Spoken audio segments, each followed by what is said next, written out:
Namaste, everyone. Good morning. Thank you for joining us this morning. So we're in the second week of our Global Festival of Yoga, and our theme for this year is healing, wisdom, and well-being.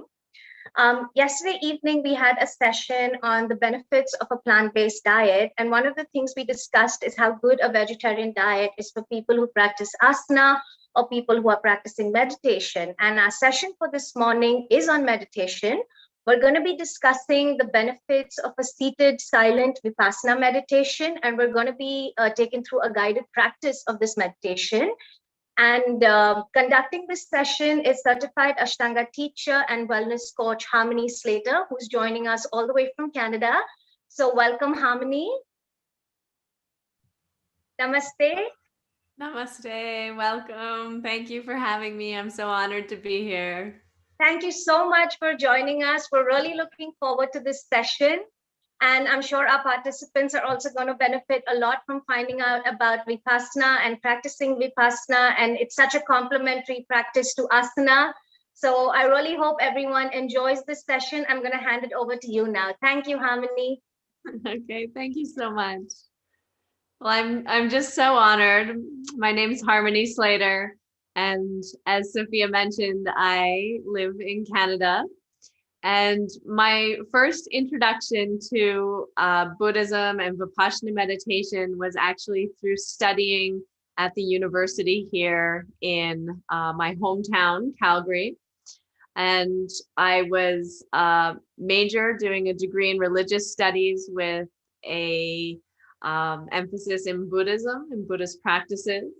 And I went to China and lived in China over a summer. I went to a summer school there and studied Vipassana meditation techniques, as well as other meditation techniques at the monasteries there with the Buddhist monks. And so that was made quite an impression on me. And I had been practicing yoga for a little while, some yoga asana. And I found that the two were very complementary, but I really was attracted to the Vipassana meditation. However, I didn't have a center here in Calgary, in this city. And so my interest kind of started to move more and more into the asana, where I became an Ashtanga yoga practitioner. And that then led me to India and to practice with Sri K. Pattabhi Jois in Mysore, Karnataka. And I kept going back to India over and over and over again. And in 2006, I was reintroduced to Vipassana style meditation through SN Goenka, through the Vipassana meditation centers there, which you have so many of, and they're beautiful centers. And when you're able to travel again and congregate in groups, I encourage all of you to immerse yourself in a 10-day retreat, because they can be very transformative for your life. And so through my time in Mysore, I was practicing very intensely the asana, becoming a certified Ashtanga teacher. But at the same time, I started to, every time I was in India, go and take 10 days and immerse myself in the Vipassana silent retreats, practicing this style of meditation. So I want to tell you a little bit about the Vipassana style of meditation, the technique, and maybe some of you are familiar with it. But Vipassana means, it's a Pali word that basically means special seeing, or to see in a special way, to see and observe reality as it is. Sometimes it's called insight meditation, because it's giving you insight into the nature of reality. And as Goenka says, it's the science of mind and matter, and how mind and matter influence and interact and really actually are two aspects of the same thing. And so we often feel like our minds and our bodies are disjointed or not unified. And when we start to come into a regular meditation practice, we really begin to experience how the mind and the body are very, very interdependent and interconnected. And so this type of meditation really helps us to understand the human condition. It helps us to understand ourselves and how we experience the world. We start to experience these concepts in Buddhism that become not just concepts or ideas that we can talk about, like impermanence. We can talk about impermanence, but when you enter into meditation and you're observing sensation in your body and you're observing thoughts or reactions in your mind, and you see sensations arising and passing away, arising and passing away, you start to experience how impermanence is reality and how there's nothing that's staying the same, that's constant within our bodies, within our minds, within the world around us. And so we start to have insight into the nature of reality.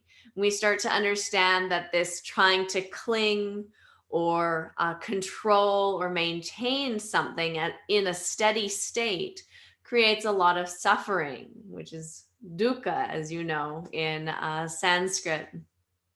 And so the more we try to fight against this change or this impermanence, the more suffering we experience. We also start to notice how we crave or chase after pleasant experiences and how we have aversion or we try to push away unpleasant sensations or experiences. And this constant push and pull and push and pull of the craving and the aversion also creates a lot of suffering.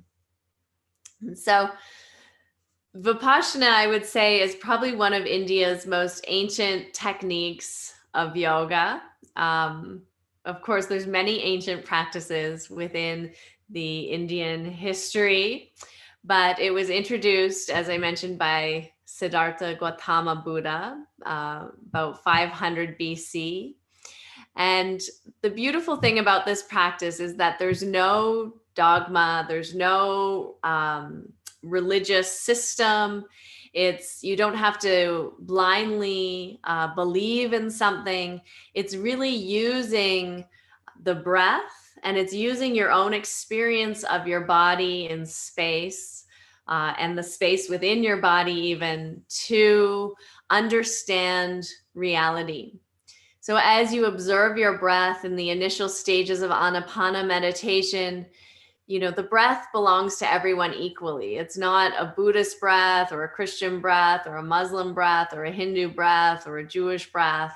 The breath belongs to everyone. It's non-sectarian. And so we're using breath and we're using our own personal experience of our bodies, of the mind and the body, how it works together, how the mind influences the body and how the body influences the mind, to understand ourselves and to understand reality. And so we start to go into a very deep transformation, into a very deeply transformative state as we observe these subtle sensations. And it's a little different than asana. We often associate asana with yoga practice. But when we're practicing asana, we're maybe focusing on our breath, we're maybe focusing on our body, but we're trying to control our breath, say, or control our body, or manipulate reality, manipulate our body and our breath in some way, or trying to focus our mind on a particular place. And so instead of just observing things as they are, we're manipulating things and then observing them. And so this can be helpful. There's a lot of benefits to practicing asana, health benefits, strength benefits, flexibility benefits, all kinds of physical benefits can happen from practicing asana and will happen practicing asana. But when you have a seated meditation practice, a deeply transformative effect starts to happen because you're able to penetrate even deeper because you're not manipulating the reality as it is. You're just watching and observing without judging, without trying to change anything. You're noticing what is coming up from the unconscious to the conscious. And when you start to do this, the deep unconscious starts to change, because we notice how much we're reacting to things, how much we're reacting to an itch or a pain or an unpleasant feeling, or different emotions that are coming up. So this habit of reactivity, of clinging to the pleasant experiences and pushing away the unpleasant experiences, starts to change, because we're just sitting with it. We're just being with it. We're not trying to do anything to it. We're just befriending even the pleasant and the unpleasant alike, and watching how everything comes and everything goes, everything arises, everything passes away. And we start to see that this desire that we have, or this aversion, leads to all kinds of other maybe negative emotions, things like lust or anger, greed, delusion, arrogance, all of those bhakti states that are said to cover our inner light, or be like a poison to us, in a sense, a pollution to our hearts and our minds. This kama, krodha, lobha, moha, madhya, matsarya. That's the lust, the anger, the greed, the delusion, the pride or the arrogance, and the jealousy. All these things that come up in us are really because we're not getting something that we want, or we're craving something and trying to bring it towards us, or we have something and we don't like it and we're pushing it away, or we get something and we feel very, excited about it, or very like we're a really amazing human being because we achieve something. And it just ties us and binds us to this cycle of craving and aversion and craving and aversion. And this cycle then causes us to lose our sense of peace of mind. It causes us to lose that steadiness or that balance. And then we can't experience harmony. We can't experience contentment. We can't experience yoga, because, as maybe some other of your presenters have mentioned, is in the Yoga Sutras, Yoga Chitta Vritti Nirodha, in chapter 1, verse 2, yoga is the channelizing or the controlling all the fluctuations or all the different functions of the mind. And so when we're experiencing these negative emotions or these negative tendencies or craving and aversion, our minds become very busy. They become very disturbed, and it's difficult to maintain balance. It's difficult to maintain equanimity. Krishna in the Bhagavad Gita, in again chapter 2, verse 48, he says, Samatva yoga uchate, which is yoga is maintaining this balanced state, or yoga is equanimity, this balance of the mind. And so through the practice of meditation, we're able to cultivate this balance of mind, because we start to observe and truly see how triggered we are by certain things, how all these little things create a reaction, and we're constantly reacting and reacting. And when we react, the first, especially in a negative way, we harm ourselves first. And then we feel irritated, we feel disturbed, and then we take that outside of ourselves and we irritate and disturb people around us. And therefore, there can be no peace in the world. And so in order to create peace in the world and peace with the people around us, we first have to go in and heal and create peace within ourselves. And so the asana technique or the postures in the yoga practice can be very helpful, and they're a very good place to start. And because they work on the surface level of the mind, they do help to calm the mind. They do help to give you some sense of focus. They do help to train the mind to focus on the breath or focus on the body. But when you really want to start to penetrate into those deeper layers, into those root causes, into the most subtle aspects of yourself, a seated meditation practice is really where you want to take your practice to. Because when you start to observe those subtle changes and you start to observe your tendencies, your patterns of craving and aversion at the very root of your mind and the core of yourself, then you're able to start to change those patterns. They start to change automatically just because you have the awareness, because you're seeing them.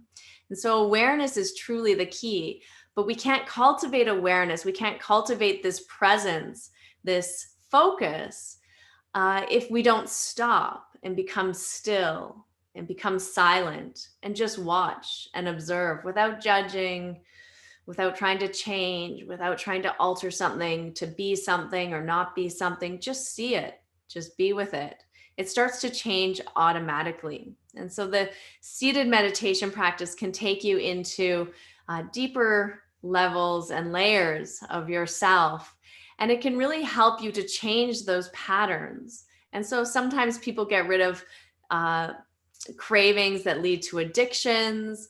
Some people can, get rid of those negative emotions. If you have a tendency towards anger or a tendency towards lust or whatever it is, when you start to see how you're reacting to the sensations and just be with those reactions and see that nothing is lasting, nothing is permanent. It comes, it goes, it comes, it goes. Then at a very deep level, you start to understand that craving, this wanting to try and hold something and keep it, or wanting to push it away, it will go on its own. You don't need to push it away. You start to understand these at an experiential level, not just in your mind, but you experience it in your whole being. And that's what creates the permanent change. You feel it. And when you feel it, then things begin to become different. And so I think that's probably a good explanation of why meditation is important. And I would like for you to experience being with your breath, being with your sensations. And so I'm going to guide you through a little practice now. It's a short practice. Of course, if you go to the Vipassana centers in India, especially the ones that are in the lineage of S.N. Goenka, you'll be meditating for 8 to 10 hours a day. So we won't be doing that now. We'll just do about a 20-minute meditation. So we'll begin by following the breath. I will guide you through it. And then we'll begin by scanning the body with our sense of awareness, our sense of observation, just seeing what we find there. So if you want to find a comfortable seated posture, you can do this walking.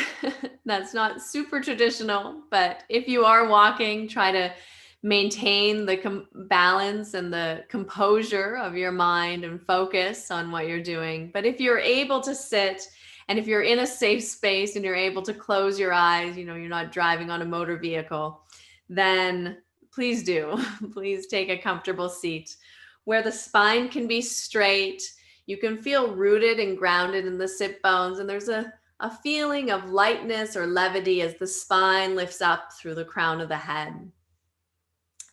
And the hands can just be placed in any manner or any fashion that feels comfortable for you. It could be on your knees or in your lap. And if you want, you can close your eyes just to eliminate the distractions of sight, of vision, or at least allow the lids to feel heavy and close about 3/4 of the way so that you're finding one pointed spot to focus on the floor.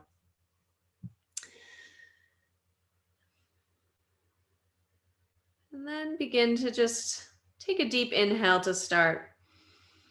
So you can really connect to the breath, and exhale. Just take a nice long exhale. And again, we'll take another deep, full breath. Really filling the lungs, feeling that expansiveness, and exhale. Slowly releasing and letting go. Again, one more big inhale. Feel that fullness and exhale. Just releasing all of the air. And then allow the mouth to just rest easy. Maybe a secret smile in the back of your throat to relax the jaw. Allow the tongue to rest naturally inside the mouth. Allow the head to just sit perfectly balanced atop of your spine. And let the breath be natural. It's natural, normal rhythm.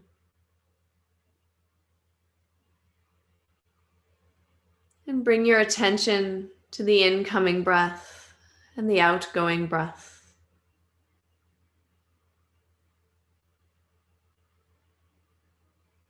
Paying attention to the sensation of the air as it comes in through the nostrils and moves out through the nostrils.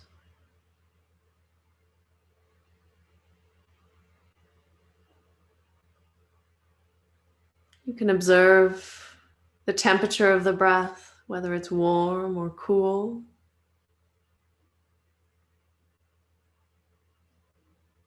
Observe the quality of the breath, whether it's deep and full, or maybe slightly restrained and shallow.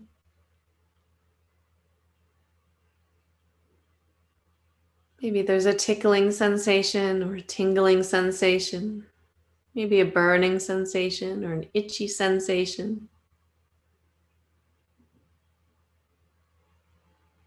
Just observe whatever arises, whatever's there for you. Without reacting, without responding, just noticing, being with it, with awareness. Be with the breath.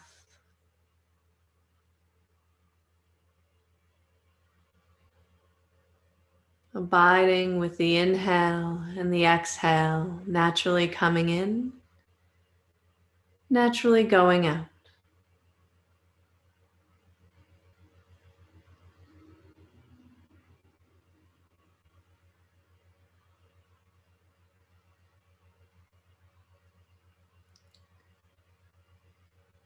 And if the mind starts to wander, just gently remind it that you're focusing on breathing and bring it back to observing the sensation of the air against the nostrils.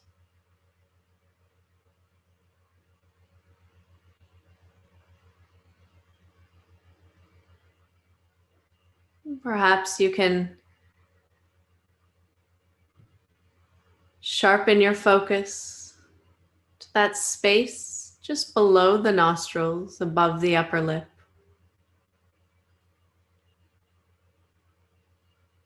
Feeling the sensation of the breath as it moves in and out. Brushing against the skin. Whether it's warm or cool. Dry or moist.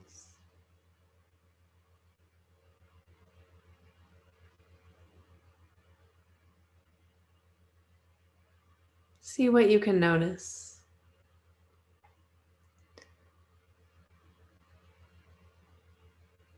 Resting in that sense of pure observation.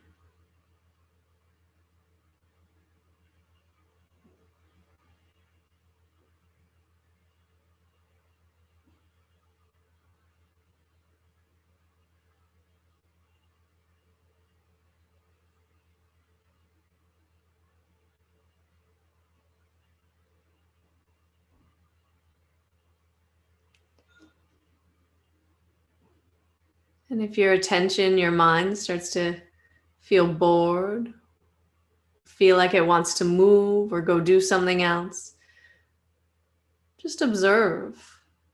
Observe that desire. Observe that pulling or that pushing feeling inside of you. Observe what comes up, whether it's irritation or boredom, whether it's a sense of frustration, maybe a feeling of peace and joy and calmness and contentment. Whatever it is, just observe. Again, without reacting, without responding, keeping the mind steady, connected to the breath, watching with awareness.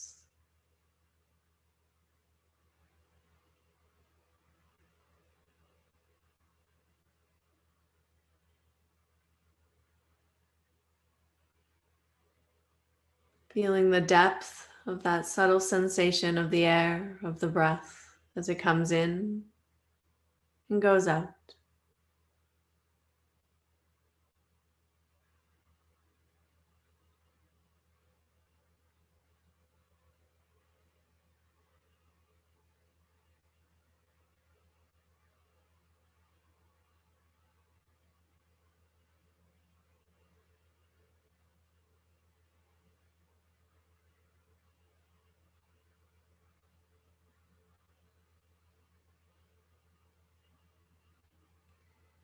Then gently bring your attention to the crown of your head, the very topmost part of your skull.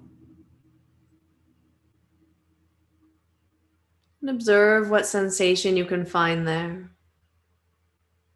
What do you feel? What's the experience at the top of the head?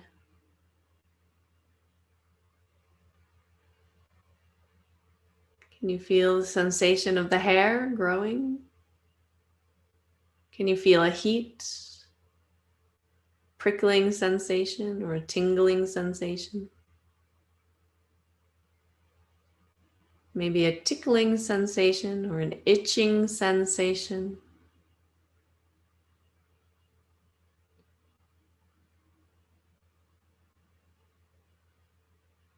Maybe a dry sensation or a humid sensation.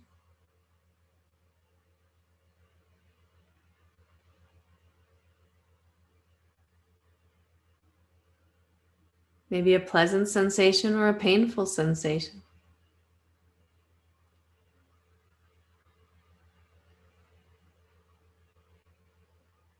Stay in that spot of observation, observing the subtle sensations that arise and pass away, and arise and pass away.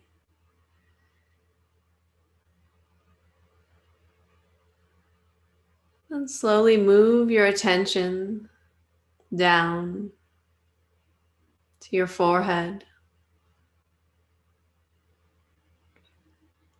to the eyebrows, to your temples, to the eyelids, to the eyeballs, to your cheeks, cheekbones, the bridge of your nose tip, the nostrils, the space below the nostrils above the upper lip, the top lip, the bottom lip, down the cheeks to the chin, over to the ears, the back of the skull, observing what sensation you find here through the face and the back of the head. Keep moving your awareness down through the neck, to the tops of the shoulders.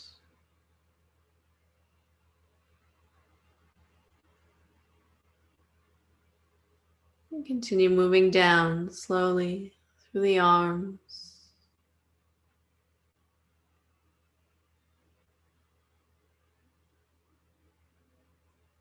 the elbows, the wrists, the palm of the hands, the top of the hands,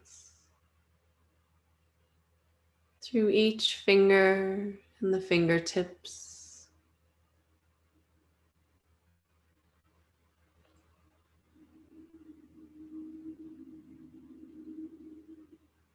And coming back to the shoulders, to the neck, down through the torso, the front of the body, and the back of the body, the sides of your torso, your body, your waist, down through the whole spine to the very base, from the heart center down into the pelvic bowl.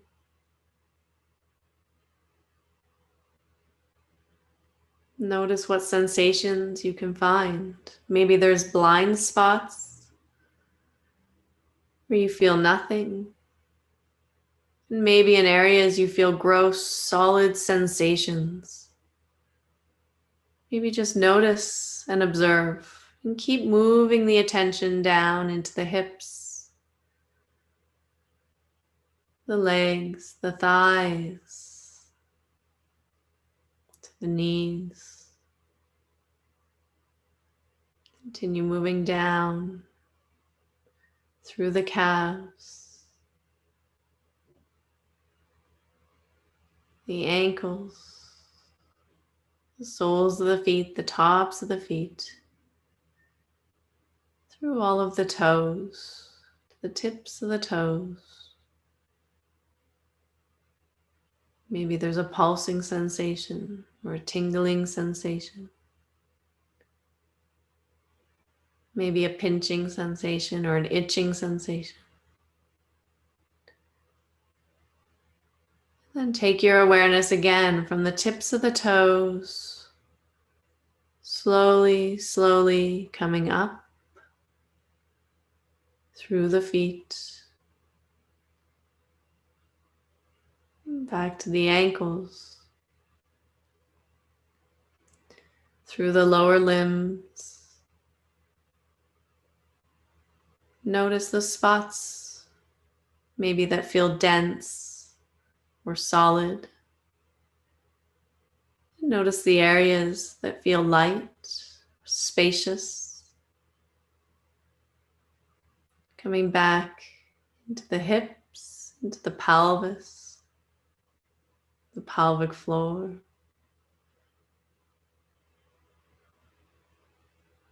And continue moving your attention up through the torso, through the body, the front of the body, the back of the body, the side, from the base of the spine all the way up through the heart center. And from the tips of the fingers, through the palms, the wrists, moving the attention up, traveling up the arms, coming up to the shoulders.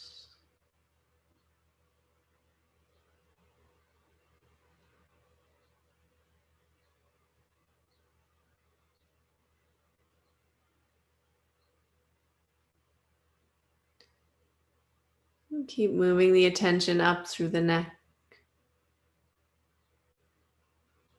to the back of the head, and through the chin and the cheeks, the ears, the bottom lip, the top lip, the space above the upper lip, below the nostrils, the tip of the nose, the bridge of the nose, the eyelids, the eyeballs, the temples, the eyebrows, the forehead, all the way back up to the top of the head.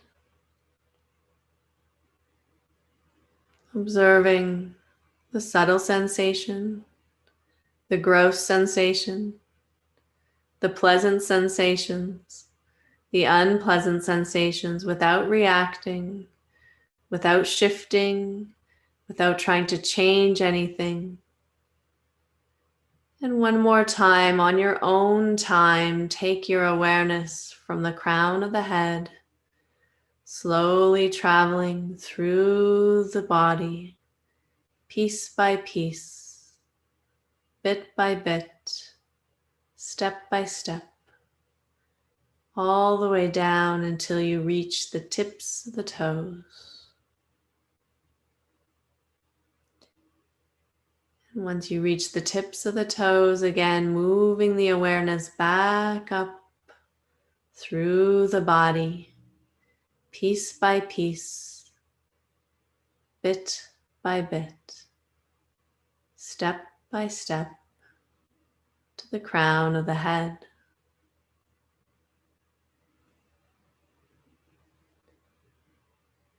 And don't allow yourself to become fixated on a spot. And try not to jump around from piece to piece or spot to spot. Move in a systematic way, in a methodical way, covering even those blind spots, the parts that you have trouble finding any sensation in. And just keep moving the awareness down. Eventually, you'll notice something. Eventually, sensation will come. And moving the attention back up.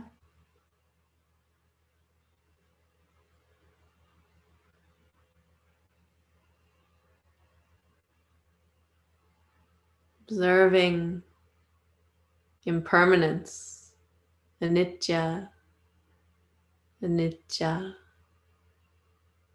Changing every sensation.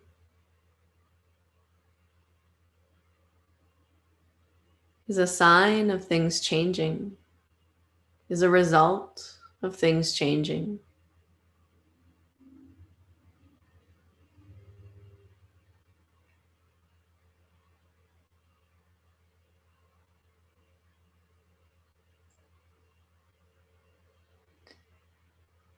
And then bring your mind, your attention, your awareness into the heart center area. We'll just finish this short Vipassana meditation session with a little Metta, the soothing balm to the practice. Feeling all of those sensations at the heart center, abiding in the seat of yourself. You can silently repeat to yourself, may I be safe and secure.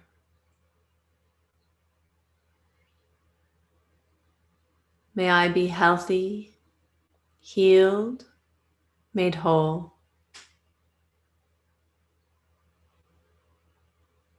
May I be filled with loving kindness and compassion. May I be peaceful and at ease.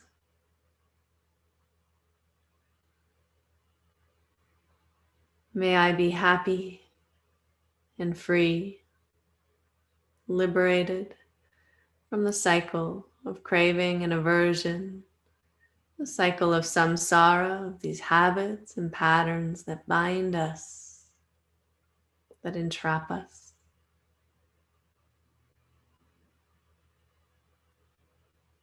Expanding your attention outward. Think of somebody that's close to you, that's easy for you to love and connect with. You can say his or her name. May this person, he or she, you can say his or her name, be safe and secure. May this person be healthy, healed, made whole.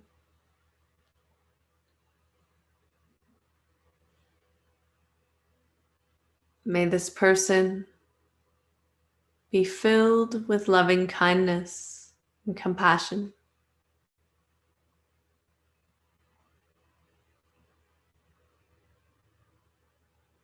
May this person be peaceful and at ease.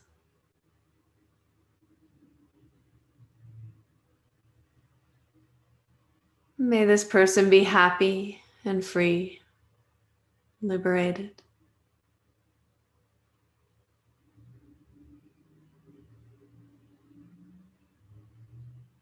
Now bring to your mind someone who's a little bit difficult for you.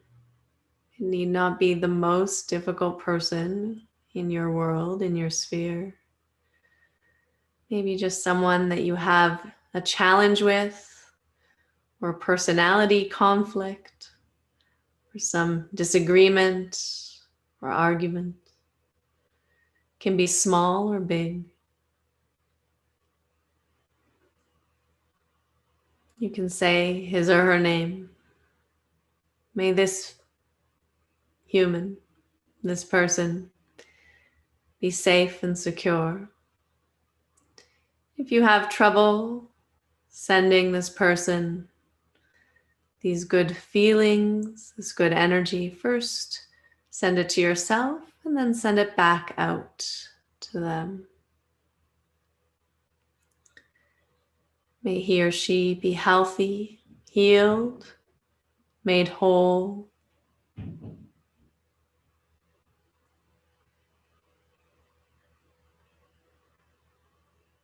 May this person be filled with loving kindness and compassion.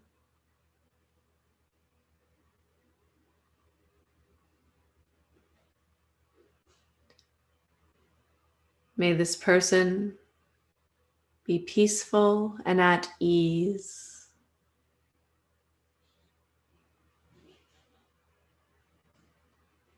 May this person be happy and free.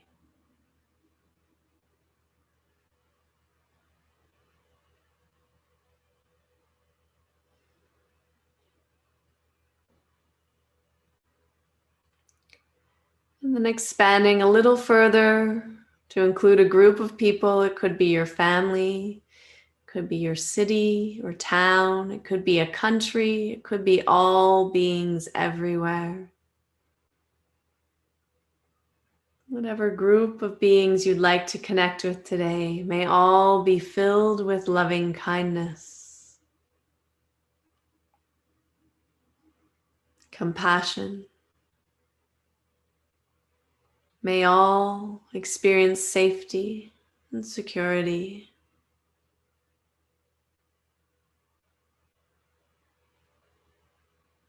May all be well, healthy, healed, made whole.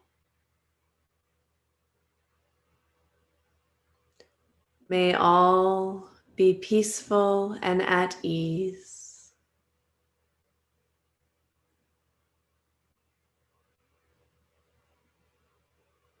May all be happy and free and liberated from these patterns that bind us, keep us trapped.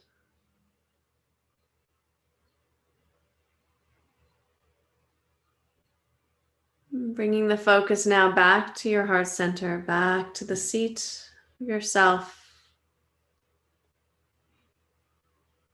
One more time, sending yourself metta, may I be safe and secure.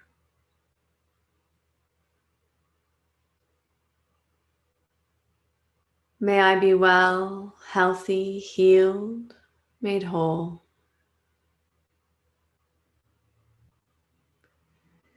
May I be peaceful and at ease.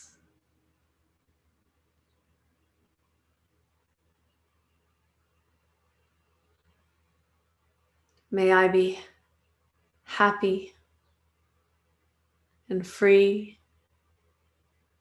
filled with loving kindness and compassion.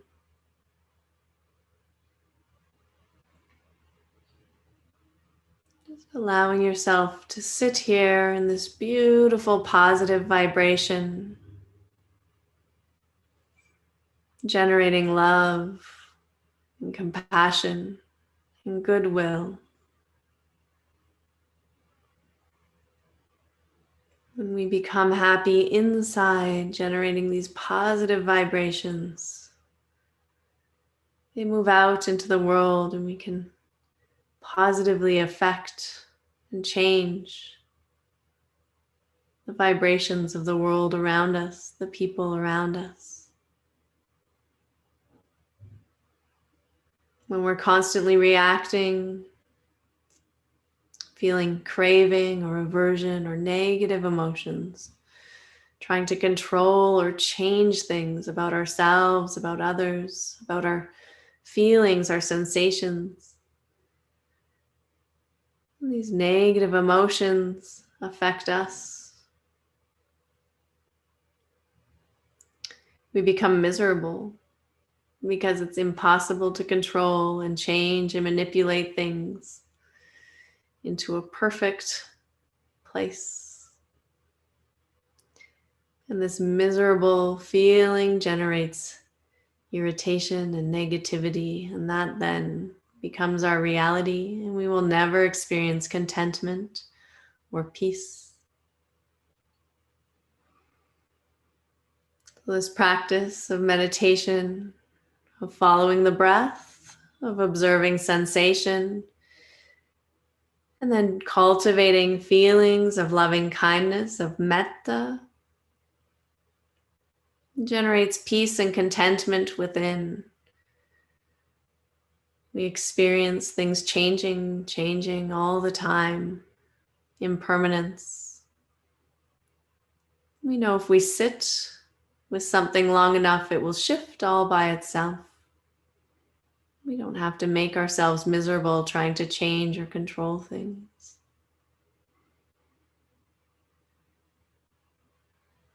And so as you feel ready, you can slowly start to open your eyes. Coming back into your space. Beginning to just maybe look around your room, your surroundings a little bit, to orientate yourself again, to feel where you are. Moving back into a more extroverted external space again after all of this inner focus, this internal observation. So I hope that this short meditation practice, you are able to experience some of the benefits right here, right now, within your own body, within your own mind. I hope that you're able to even continue to practice. Even 20 minutes every day can make a huge difference to your well-being, to your health, to your feeling of peace and contentment and joy and happiness. And it's a very simple thing to do, but at the beginning it requires a little bit of determination, strong determination, to create a sacred space for yourself where you can really practice and not get distracted by the many, many things pulling at our attention every day. So thank you so much for joining me for this talk and experience of Vipassana meditation. I'm so grateful and honored truly to be here with you, especially for this 1 month festival or project honoring yoga in India, a place that is very close to my heart and really the birthplace of my own growth in this practice and also in the yoga asana practice. So thank you so much. We have a short time for question and answer. If anybody has any questions, you're welcome to put them in the chat, or Sophia is back. She can. Yes, Harmony, thank you so much. That was so calming. It was so wonderful and soothing. And I think it's the perfect start to our day today. So thank you for giving that to us. And, it's always so nice to collaborate with you. I've been following your work for a few years now, and I'd just like to say you have a very joyful, blissful vibe. And because I know everything that you do, your podcast, etc. So just thank you for everything that you do and for always being so willing to help. It's really wonderful to have you be a part of Indica Yoga. Thank you so much. Thank you. So far we have, oh sorry. Okay, I was just going to say, as far as questions are concerned, we have 2 questions so far. I'm sure there'll be more if any of our participants would like to ask Harmony things.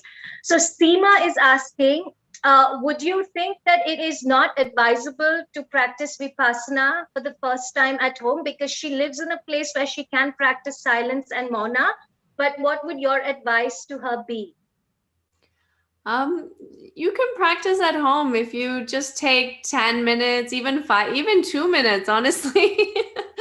It doesn't need to be a whole hour. It doesn't need to be a huge endeavor. Whatever amount of time you have, you can find benefits if you allow yourself just to create a little sacred space. You can go into the bathroom and close the door and practice your meditation for 5 minutes. No one will disturb you.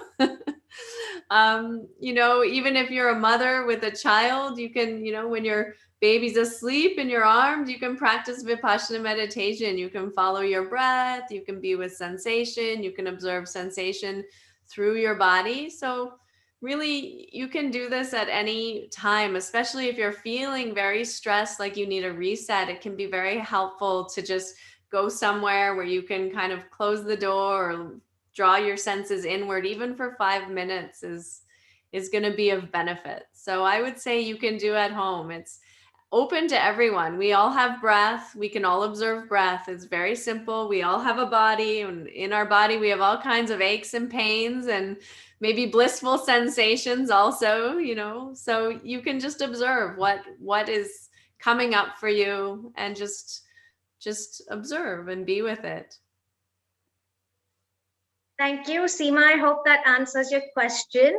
And then one of our participants, Cindy, has read in, I think, Harper's Bazaar or GQ about an article on Vipassana that sometimes it might be fatal. So are you aware of these case studies she's asking, and what is your opinion on it? I'm not familiar with these articles, but I don't know these articles either. I'm not familiar, so I don't know. I mean, I think if you're not doing anything too extreme, I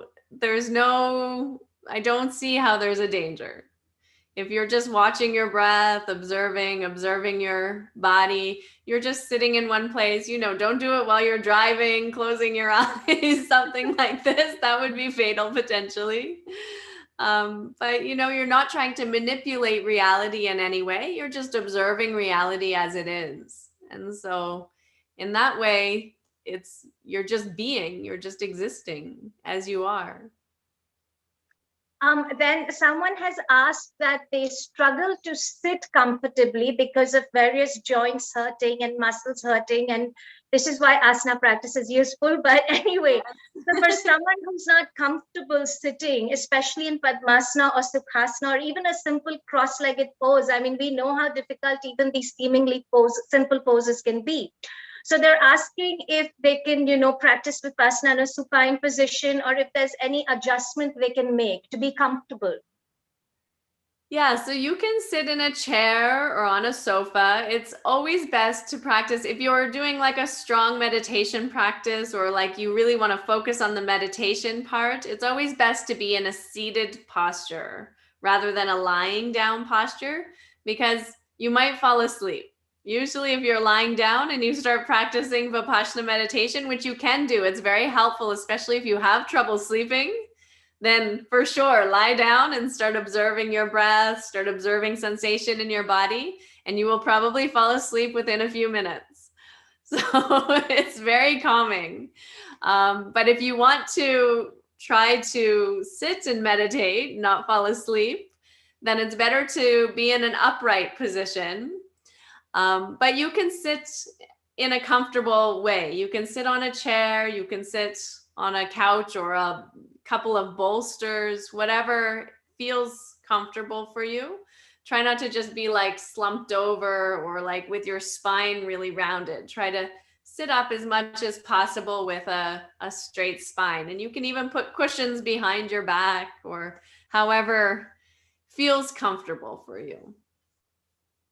Thank you. Then we have Alka who's asking, is there an ideal time to practice Vipassana? The ideal time is when you have time.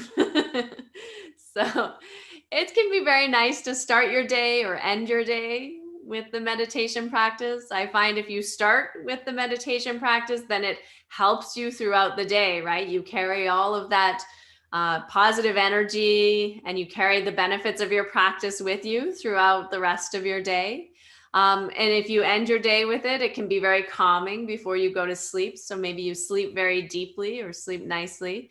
But really, any time that you have that you can do and devote to the practice is a good time. And the Vipassana practice is very nice. This meditation practice is very nice because you don't have to necessarily have an empty stomach. You don't have to have all those things that makes asana a lot more comfortable, right? You can do it at any point during the day. You don't have to like put on special clothes or have a special mat or have an empty stomach or put your hair in a ponytail or anything. You can just sit down and do it at any time.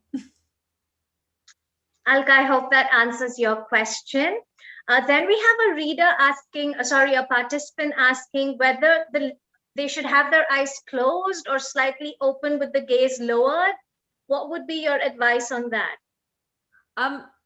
Personally, I like to close my eyes, but if you're very sleepy, it's better to open them a little bit.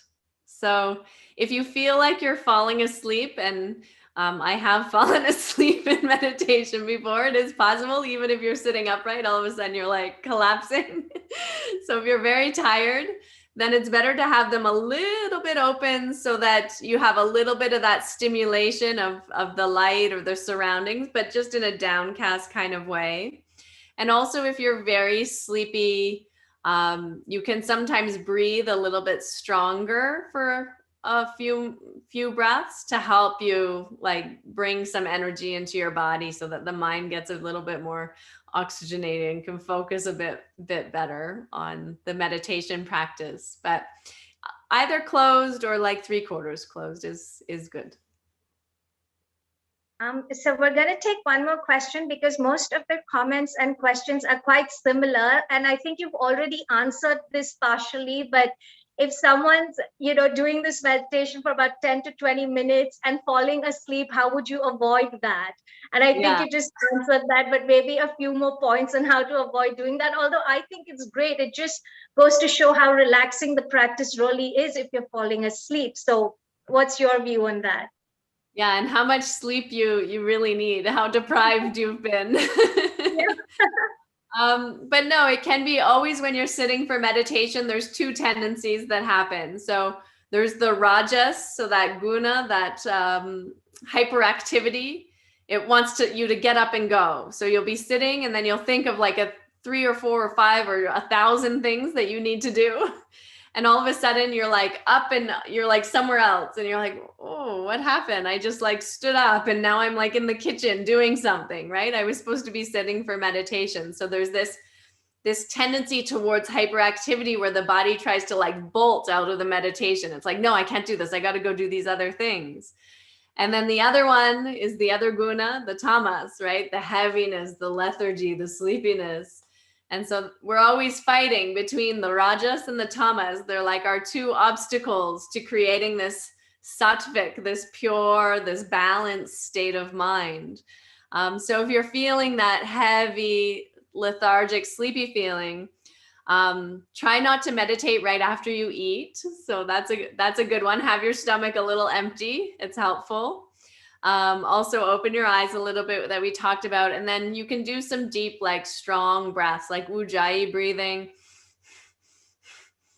or even like a little Kapalabhati breathing, something like that, just for a little short time.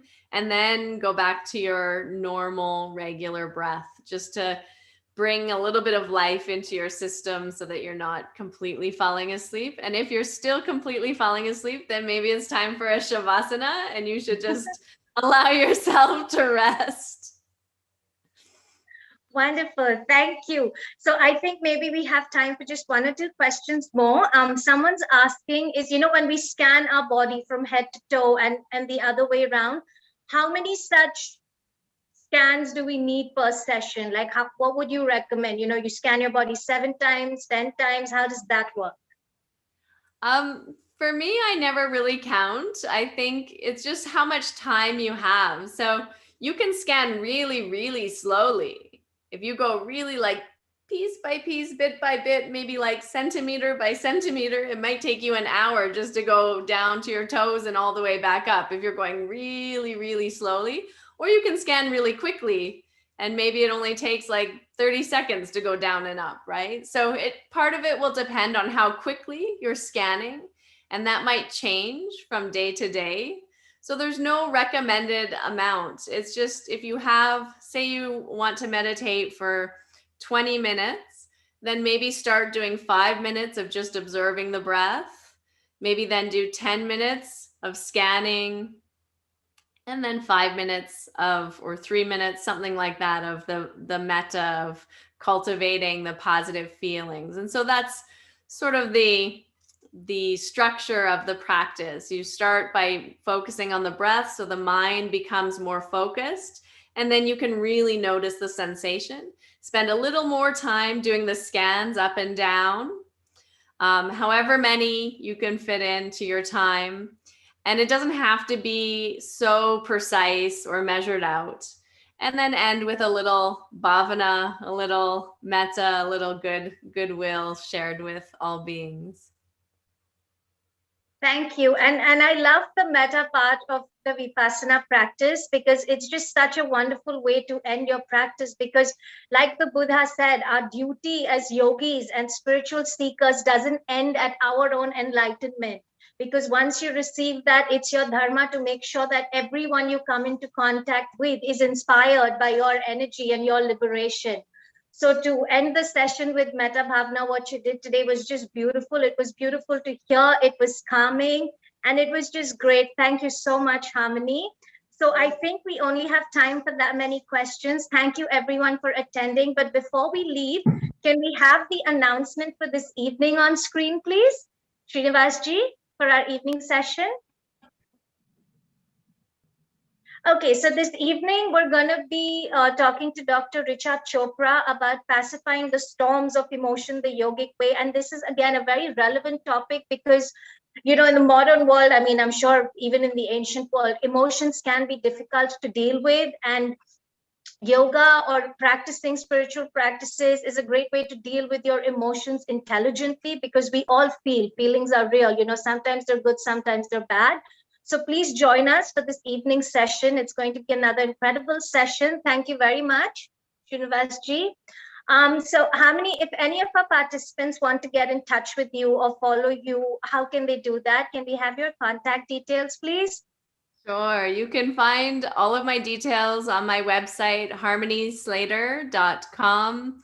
And you can send me an email at harmony@harmonyslater.com. And I send out a weekly newsletter. So if you want some ideas, tips, I send out a lot of self-care practices and different things. So please sign up for my newsletter, and I can be in contact with you then, and you can stay in contact with me, and we can be in touch about all the things going on in the world. Great. And also I would really recommend, if you guys you want to follow Harmony's podcast. It's called Finding Harmony. I love that podcast. You're always talking to interesting people from the yoga community, talking about interesting topics on yoga. So that's another way you guys can be in touch with Harmony. It's called Finding Harmony. You can find it on Instagram, I think. Yeah, you can find the podcast. The podcast is on iTunes and Spotify and basically all the places where you can find podcasts. It's called Finding Harmony Podcast. And so find me, find Harmony. Easy to remember. Thank you so much. So just to end the session, any last words for our participants watching? I would just, I guess, suggest that you take a little bit of time every day. Maybe 5 minutes is good. If you can do everybody has 5 minutes. You know, we spend 5 minutes doing all kinds of useless things in our lives. So if you can even just take 5 minutes to sit and follow your breath, if nothing else, you'll get so many benefits from just doing that very simple 5-minute practice every day. And remember that consistency is key. And so doing a little bit every day is going to give you a lot of really good health benefits, as well as mental and emotional benefits as well. So the mind and the body are integrated, and we need to take care of both equally.